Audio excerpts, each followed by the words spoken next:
할렐루야, 반갑습니다. 네, 설교 제목을 듣고 전충만 목사님께서 여기 사무실에서 설교 억지로 하시려고 오셨냐고, 그래서 아니라고 그랬습니다. 네, 원래 설교 제목이 다른 거였고 본문도 다른 거였는데요. 이 설교를 하게 된 이유가 어제 어떤 일이 있었어요. 제가 학교를 갔는데 학교 이제 수업 1시간 전에 저희가 기도 모임이 있거든요. 그래서 기도 모임 뭐 참석은 자유지만 저는 이제 같이 하고 싶어서 기도 모임에 갔는데 어떤 대학원생 한 자매가 이제 신학대학원에 왔으니까 이제 각자 이렇게 기도 제목을 얘기하면서 처음에 자기소개할 때도 그랬는데 그날도 똑같은 기도 제목이더라고요. 나는 여기 왜 왔는지 모르겠다. 내가 왜 신학을 하고 있는지 모르겠다. 나는 국문학과를 졸업하고 국어 선생님이 되려고 계속 이렇게 열심히 살아왔는데 갑자기 하나님이 목을 치시고 여기 와 있다. 지금도 내가 왜 여기 있는지 모르겠다. 그런 얘기를 했는데 그렇게 누구한테 이렇게 하소연을 했대요. 그랬더니 어떤 분이 구레네 시몬을 봐라. 억지로 가도 십자가를 지고 가지 않냐. 그러니까 억지로라도 다녀라 라고 해서 지금 다니고 있다고 그러더라고요. 근데 그 얘기를 듣는데 재밌기도 하고 뭔가 이렇게 떠오르는 것들이 많이 있었어요. 그래서 제가 그 자매님한테 혹시 제가 내일 설교 이걸 써도 저작권에 문제가 없겠냐 물어봤더니 쓰시라고 해서 오늘 바꿨습니다. 그런 거고요. 그 구레네 시몬이 예수님의 십자가를 갑자기 억지로 지고 갔잖아요. 옆에 있다가 괜히 구경하러 왔다가 그 덤탱이를 쓰게 된 거죠. 그래서 억지로 이렇게 십자가를 지고 가는 그 장면이 굉장히 재밌고 인상 깊은 장면이기 때문에 많이 이제 사용이 됩니다. 그래서 저 충성 봉사 하기 싫어요. 구레네 시몬을 봐라. 억지로라도 해야 된다. 뭐 그런 얘기도 많이 이제 하시기도 하고 요나를 봐라. 하기 싫어서 억지로 했지만 하나님께서 일하시지 않냐. 또 그런 이야기도 많이 예로 들기도 합니다. 그래서 그러면 이 억지로 하는 것이 하나님이 정말 기뻐하시는 일이고 이렇게 하면 되는 건가라는 생각으로부터 제가 이제 출발을 하게 돼서 조금 더 이렇게 성경을 읽다 보니까 굉장히 은혜로운 그 이야기들이 연결이 되는 이야기들이 많아서 같이 나누려고 합니다.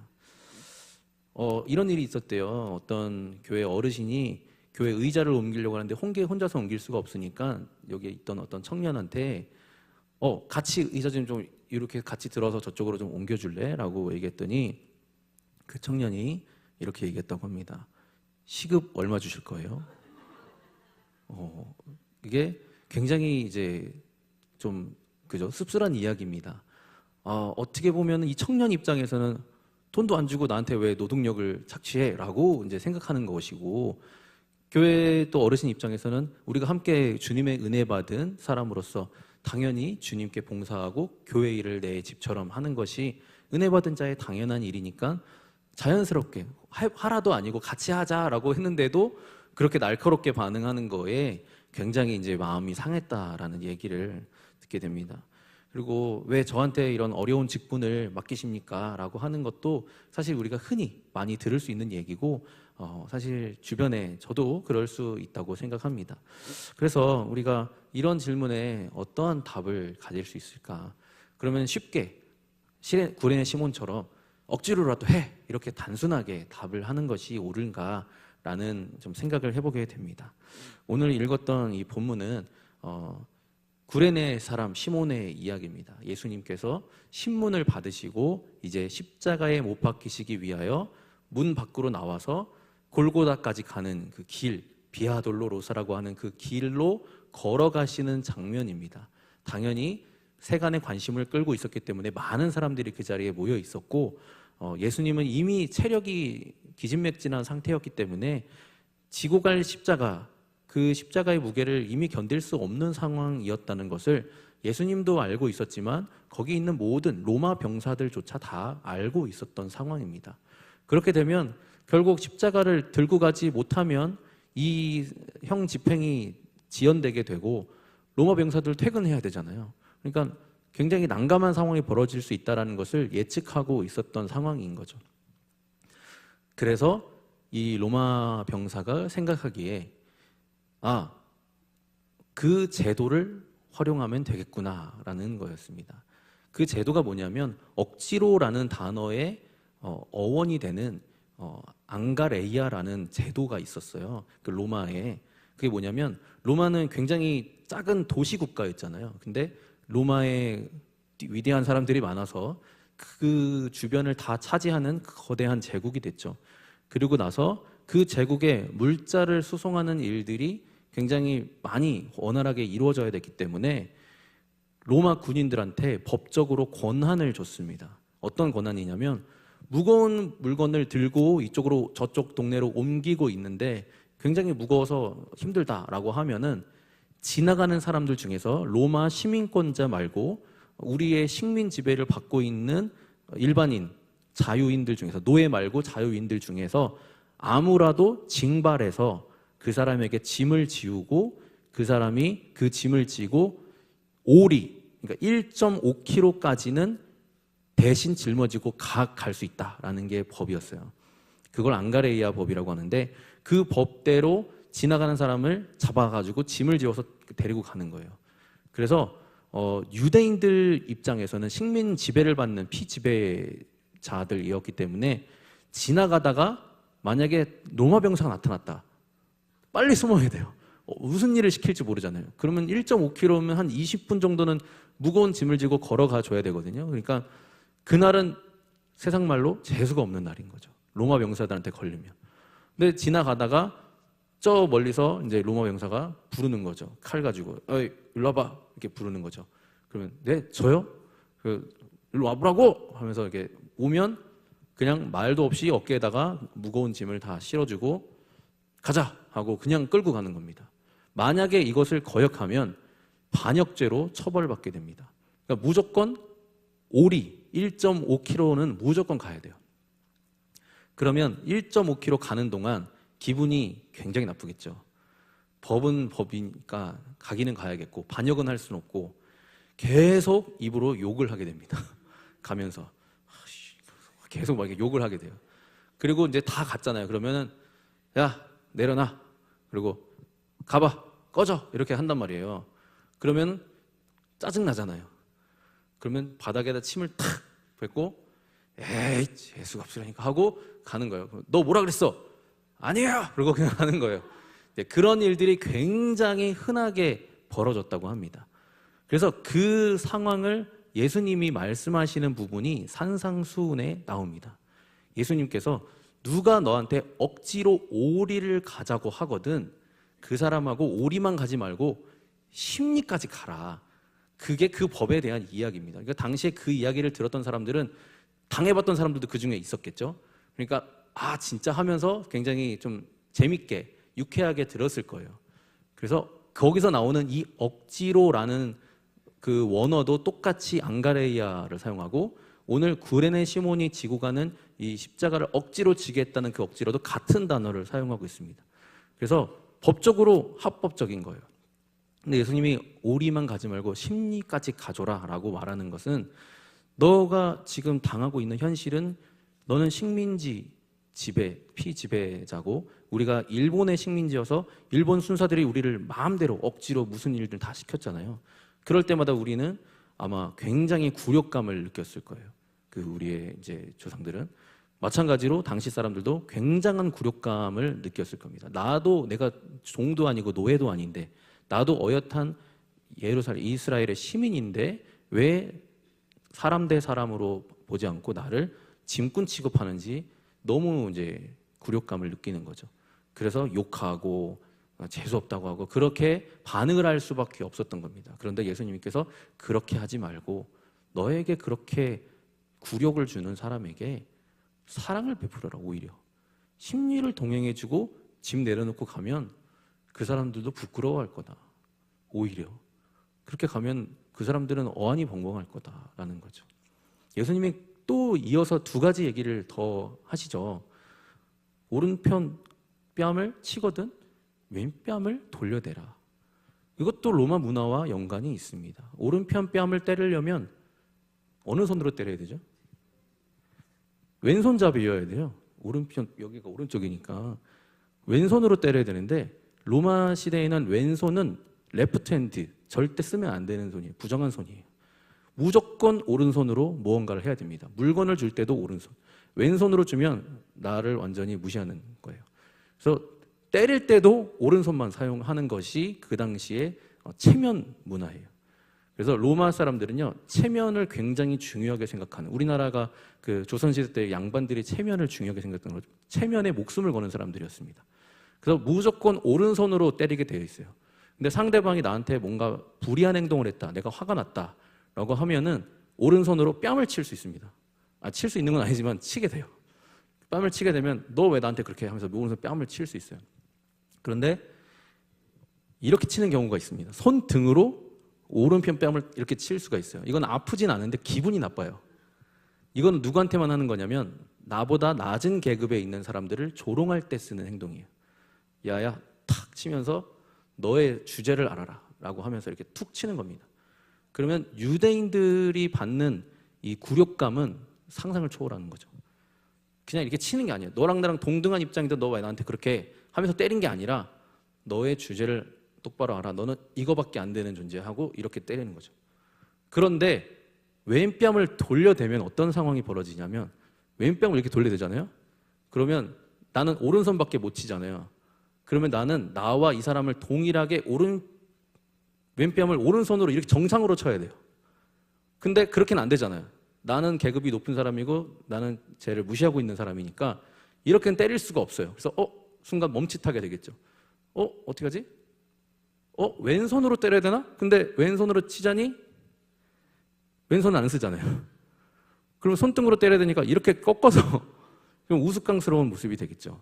그래서 이렇게 하면서 당황하는 상황을 만드는 거예요. 당황하는 상황을 만들어서 어안이 벙벙해지는 상황을 만들면 주변에 있던 사람들이 이 상황을 보게 되는 겁니다. 저 사람 봐라. 만약에 이 사람을 오른편 이렇게 때리면 너랑 나랑 똑같은 인간이야 라는 것을 인정하게 되는 것이기 때문에 그 당황하는 상황을 만들어서 예수님께서 위트 있게 굴욕을 이겨내라 라는 식으로 말씀을 하신 겁니다. 그리고 또 하나가 너에게 속옷을 가져가는 사람이 있으면 겉옷까지도 벗어서 줘라 라고 이야기를 하는 겁니다. 그 겉옷은 이불로 사용하는 거거든요. 그러니까 속옷과 겉옷을 입는데 어떤 사람들은 속옷을 안 입고 다녔어요. 지금과 같이 속옷을 다 당연히 입는 게 아니라 속옷은 약간의 사치품 같은 겁니다. 돈이 조금 있으면 속옷까지 입을 수 있어요. 하지만 겉옷이라도 있으면 다행인 거예요. 낮에는 40도에서 50도까지 기온이 올라가고 밤이 되면은 영하 5도에서 10도까지 떨어지기 때문에 만약에 밤에 밖에서 잠을 자게 되면 겉옷이 없으면 죽을 수밖에 없습니다. 그래서 법적으로 겉옷은 뺏어가지 못하게 막아놔 있어요. 대신에 속옷은 뺏어갈 수 있어요. 어떻게 뺏어가냐면 빚을 졌어요. 돈을 안 갚잖아요. 그러면 일로 와 해가지고 겉옷을 먼저 벗긴 다음에 속옷 벗기고 다시 겉옷을 입혀줘야 돼요. 겉옷은 가져가면 안 됩니다. 속옷은 가져갈 수 있습니다. 그런데 누군가 너에게 속옷을 가져가면 겉옷까지도 벗어주라는 거예요. 그러면 어떤 상황이 벌어지겠어요? 알몸이 되는 거예요. 그러면 또 주변에 있던 사람들의 눈이 저 사람 봐라. 빚 안 갚았다는 이유로 속옷에다가 겉옷까지 가져가서 저 사람 목숨을 잃게 하는 나쁜 사람이네 라고 하면서 이 체면을 중시하는 이 로마 문화에서는 이 사람이 굉장히 난감해지는 상황이 생기는 겁니다. 그래서 당황하게 만드는 거죠. 그리고 예수님께서는 당신 왜 나한테 그렇게 합니까? 라고 따지지 말고 이렇게 풀어가라 라고 이야기를 하시는 거죠. 누군가 나에게 억지로 불의하게 조롱하고 짓밟을 때 그것을 가지고 대항하고 욕하고 싸우는 것이 아니라 지혜롭게 잘 대처하라라는 의미로서 이런 상황을 사용한 겁니다. 그래서 이 구레네 사람 시몬도 구레네는 아프리카, 지금의 리비아 지방에 있는 아프리카예요.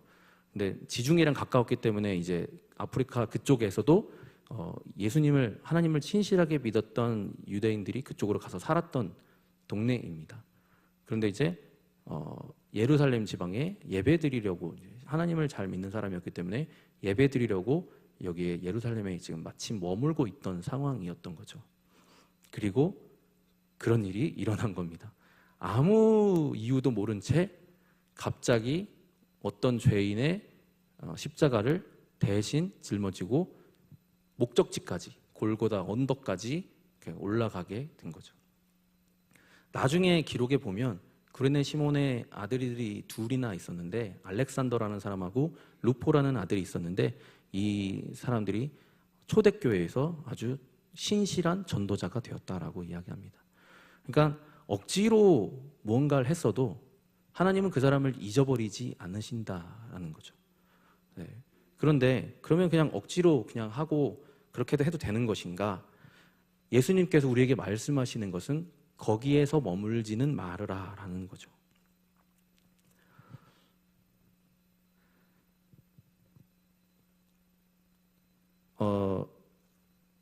고린도후서 5장 14절을 같이 보겠습니다. 고린도후서 5장 14절 같이 읽어보겠습니다. 그리스도의 사랑이 우리를 강권하시는도다. 한 사람이 모든 사람을 대신하여 죽었은즉 사람이 죽은 것이라. 아멘. 여기서도 강권하시도다라는 말이 나오거든요. 제가 예전에 영어 성경을 읽을 때 분명히 이 영어 성경이 강권이라는 말이 억지로라는 의미로 쓰였던 걸 제가 기억을 했었어요. 그래서 분명히 컴펠이라는 단어를 사용했었거든요. 그래서 이 구레네 시몬의 억지로도 영어 성경을 봤더니 똑같이 컴펠이에요. 그리고 예수님의 상상수군에도 똑같이 억지로 우리를 가게 하거든 거기도 컴펠인 거죠. 그러니까 강압적으로 무언가를 시키는 상황은 똑같은 겁니다. 근데 여기서는 그리스도의 사랑이 나를 억지로 강권하고 계시다라는 의미로 지금 사용이 되고 있습니다. 그런데 원어에는 다른 의미로 쓰여져 있어요. 영어에는 똑같이 억지로인데 원문에는 이 앞에 두 개의 억지로와 다르게 안쪽에서부터 억지로 압력을 넣어가는 그런 느낌의 뉘앙스로 설명이 되어 있습니다. 그러니까 로마 병사들이 억지로 시켰던 그 억지로하고 예수 그리스도의 사랑이 나를 강권하시는 그 억지로하고는 출발점이 다른 거죠. 로마 병사들은 저항할 수 없게 억지로 시켜서 아주 기분 나쁘게 이렇게 강압적으로 시키는 거라면, 예수 그리스도의 사랑이 우리를 강권하실 때는 내 마음속에서 그 사랑의 감격을 시켜서 내 마음을, 그래서 이 단어에는 사로잡다, 마음을 사로잡다라는 의미가 있습니다. 내 마음을 사로잡아 버리시는 거예요. 그래서 이성적으로는 하기 싫은데 그 사랑이 나를 사로잡아 버리는 거죠. 그래서 안 할 수가 없게 만드는 거예요. 빚진 자처럼, 빚을 안 졌는데 뭔가 빚진 자, 내가 돈을 빌린 적도 없는데 이자를 갚아야 될 것 같은 그 빚진 자와 같은 마음이 계속 들게 만드는 거죠. 뭔가 한 것도 없는데 뭔가 빚진 것 같고. 근데 가만히 생각해 보면 빚을 졌죠. 주님이 목숨 값으로 우리에게 큰 빚을 우리에게 주셨기 때문에 우리가 빚진 자처럼 전전긍긍하면서 살도록 하셨다라는 거죠.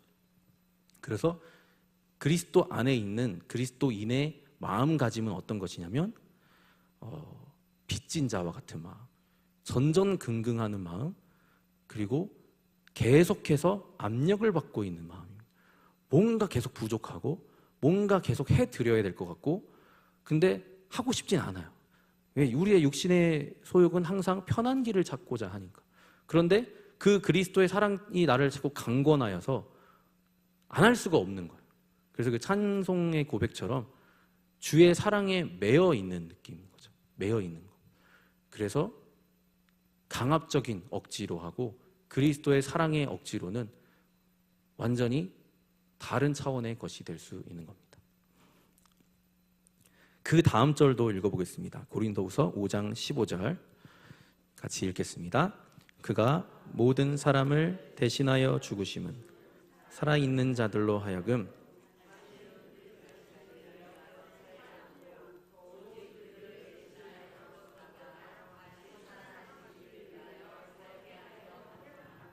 아멘. 그 사랑에 강권하는 사람에게는 이러한 삶이 이루어진대요. 나 자신을 위하여 살지 않고 나를 위하여 죽었다가 다시 살아나시는 자를 위하여, 이를 위하여 살게 되는 그런 마음이 생겨난다라는 거죠. 그것이 항상 우리의 이성과 동일할 수는 없습니다. 우리는 늘 저항하는 마음이 있겠죠. 왜? 억지로이기 때문에, 강권하고 있기 때문에. 강권한다는 것은 설득하고 있다는 거죠. 내가 분명 반대적인 생각을 하고 있기 때문에 강권하는 거죠. 만약에 내가 저항할 마음이 하나도 없다면 강권하시지 않을 거예요. 그냥 그렇게 해라고만 하시겠죠. 그런데 주님께서 그 사랑으로 우리를 강권하신다는 것은 늘 저항하는 내 마음이 있다라는 거죠. 그러니까 우리는 저항하는 마음을 그대로 가진 채로 그 사랑 때문에 빚진 자가 되어서 억지로 돈을 갚는 것처럼 그 사랑의 은혜의 빚을 갚아 나가면서 평생 살아가야 될 존재라는 겁니다. 그래서 우리의 평생에 충성과 봉사를 할 때에 외적인 압박이 아니라 내 안에서부터 사로잡아 오는, 나의 마음을 사로잡는 예수님의 사랑의 그 압력 때문에, 그 강권하심 때문에 내가 주의 길을 갈 수밖에 없고 주님이 기뻐하신 일을 할 수밖에 없고 사랑하지 못할 자를 사랑을 할 수밖에 없는, 나의 머리와는 다른 길을 갈 수밖에 없도록 나를 이끄시는 것이 주님의 강권하시는 사랑인 줄 믿습니다. 네, 기도하겠습니다. 하나님 아버지 감사합니다. 우리의 삶에 우리가 뜻하는 우리 육신이 원하는 대로 다 산다면 우리는 하나님의 뜻과는 다른 길로 갈 수밖에 없습니다. 그래서 하나님께서 우리 마음속에 그 크신 사랑을 보여주셨습니다. 우리를 위해 생명을 아끼지 않고 내어주신 하나님께서 우리를 그 사랑으로 감동시키시고 그 사랑이 우리 마음을 사로잡아 평생 주의 길을 가도록 하시는 그러한 은혜가 항상 우리 안에 충만하게 하여 주시옵소서. 예수님의 이름으로 기도합니다. 아멘.